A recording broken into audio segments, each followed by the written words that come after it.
आम इंतखाबात 11 फरवरी को होंगे। इलेक्शन कमीशन ने सुप्रीम कोर्ट में तारीख दे दी। 90 रोज में इलेक्शन केस की समाअत में चीफ जस्टिस ने इस्तफसार किया। सदर पाकिस्तान को तारीख से आगाह किया। वकील ने कहा सदर को बताने के पाबंद नहीं। अदालती कार्रवाई 2:15 बजे तक मुलतवी। इलेक्शन कमीशन में अहम इजलास तलब।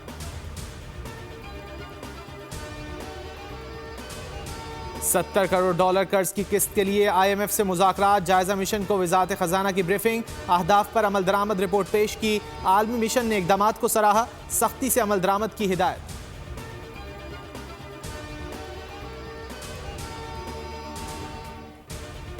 भारत मुनशियात का आलमी गढ़। वर्ल्ड ड्रग रिपोर्ट ने पोल खोल दिया। 87% मुनशियात समुद्री रास्ते से स्मगल होती है। भारतीय नार्कोटिक्स कंट्रोल बोर्ड के मुताबिक 5 करोड़ से जायद भारतीय नशे का शिकार है।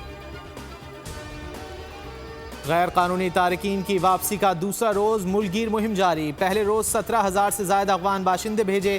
कराची समेत सिंध भर की 13 जेलों में 794 अफगान कैदी। 661 अफगान कैदियों के मुकदमात जेर समाअत।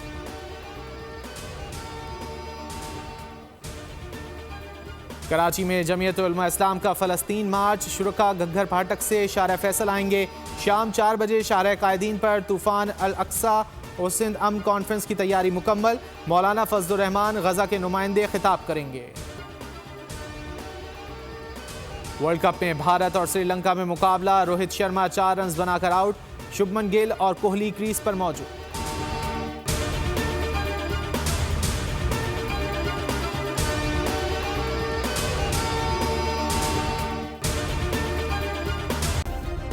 सब्सक्राइब करें और बेल दबाएं ताकि कोई खबर रह न जाए।